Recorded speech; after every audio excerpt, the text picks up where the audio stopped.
श्री शिवाय नमस्तुभ्यम दोस्तों। जैसे कि दोस्तों आप सब जानते हो, कल है शनिवार का दिन और शनिवार के दिन पड़ रही है चतुर्थी तिथि, जो कि बहुत ही खास और विशेष होती है। बस दोस्तों, आपको 7 हरे मूंग के दाने से अचूक उपाय करना है। यदि आप इस उपाय करते हो तो जो भी आपकी मनोकामना होगी, चाहे वो धन को लेकर हो, व्यापार को लेकर हो, नौकरी को लेकर हो, या फिर आपके जीवन की कोई अधूरी मनोकामना है जो काफ़ी दिनों से अधूरी पड़ी है, तो इस उपाय करने से आपकी मनोकामना अवश्य ही पूरी हो जाएगी।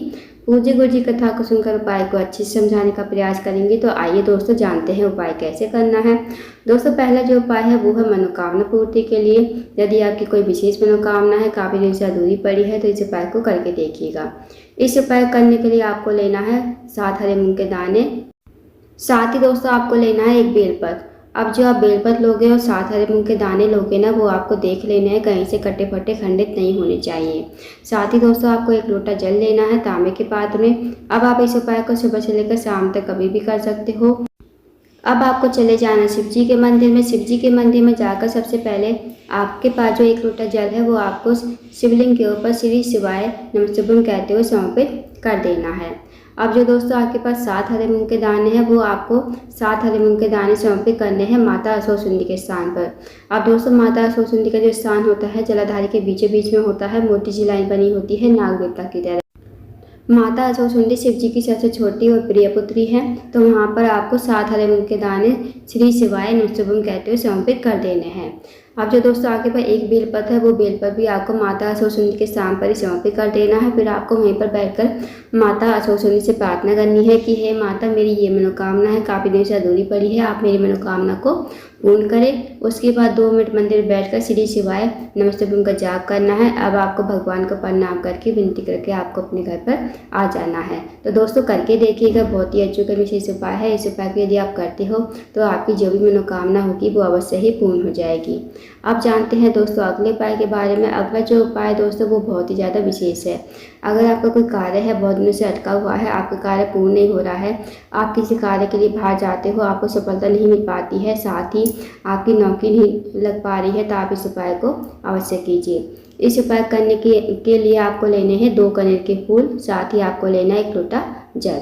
1 लोटा जल और 2 कनेर के फूल को लेकर आपको चले जाना शिव जी के मंदिर में। शिव जी के मंदिर में जाकर सबसे पहले आपको 1 लोटा जल शिवलिंग के ऊपर श्री शिवाय नमस्तुभ्यम कहते हुए समर्पित कर देना है। उसके बाद जो दोस्तों 2 कनेर के फूल है, 2 कनेर के फूलों को आप अपने हाथ में रखोगे। भगवान से प्रार्थना करोगे कि हे महादेव, मेरे जीवन का ये कार्य है, बहुत दिनों से अटका हुआ है, आप मेरा कार्य पूर्ण करवाएं।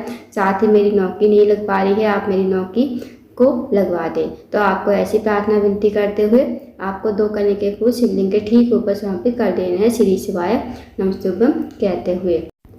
2 मिनट मंदिर बैठकर श्री शिवाय नमस्तुभ्यम का जाप करना है। उसके बाद आपको भगवान को प्रणाम करके विनती करके आपको अपने घर पर आ जाना है। तो करके देखिएगा दोस्तों, बहुत ही अचूक विशेष उपाय है। इस उपाय को यदि आप करते हो, जो भी आपका कार्य अटका हुआ होगा वो कार्य आपका पूर्ण हो जाएगा।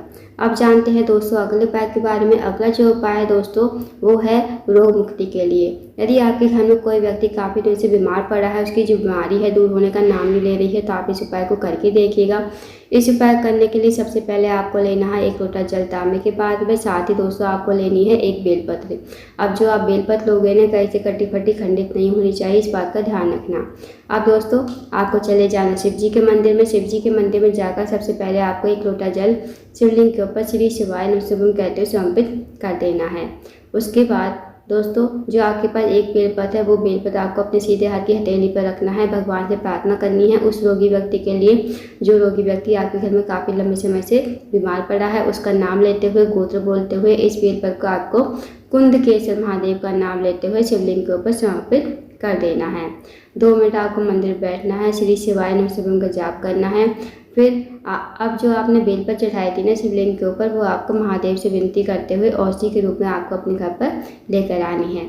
इस बेलपत्र को घर पर लाकर उस रोगी व्यक्ति खिलाना है। जो रोगी व्यक्ति आपके घर में काफ़ी लंबे समय से बीमार पड़ा है, उसको आपको कुंदकेश्वर महादेव का नाम लेते हुए इस बेलपत्र को चबा चबा कर खाने को कहना है।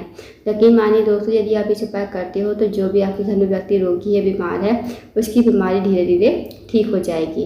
तो करके देखिएगा, बहुत ही अच्छा विशेष उपाय है। अब जानते हैं दोस्तों अगले उपाय के बारे में। अगला जो उपाय है दोस्तों वह है, अगर आपके जीवन धन की कमी है, पैसों की तंगी है या फिर आर्थिक तंगी से बहुत ज़्यादा परेशान हो, आपके घर में पैसा तो आता है पर पता नहीं चलता है कहाँ चला जाता है, माता लक्ष्मी का आपके में वास नहीं है, माता लक्ष्मी आपसे रूठी हुई है, इस उपाय को अवश्य कीजिएगा।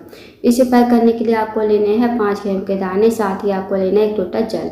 अब आपको चले जाना शिव जी के मंदिर में। इस उपाय को दोस्तों आप सुबह से लेकर शाम तक कभी भी कर सकते हो। शिव जी के मंदिर में जाकर सबसे पहले आपके पास जो 5 गेहूं के दाने हैं उनमें से 4 गेहूं के दाने आपको गणेश जी के सामने समर्पित करने हैं। ओम गणेशाय नमः का जाप करते हुए या फिर श्री शिवाय नमस्तुभ्यं मंत्र का जाप करते हुए। साथ ही दोस्तों आप सबको पता होगा कि शिव जी का जो पूरा परिवार वो जलाधारी पर विराजमान है। तो गणेश जी का जो स्थान होता है जलाधारी के राइट साइड पर होता है। तो वहाँ पर आपको 4 गेहूं के दाने श्री शिवाय नमस्तुभ्यं कहते हुए समर्पित कर देने हैं।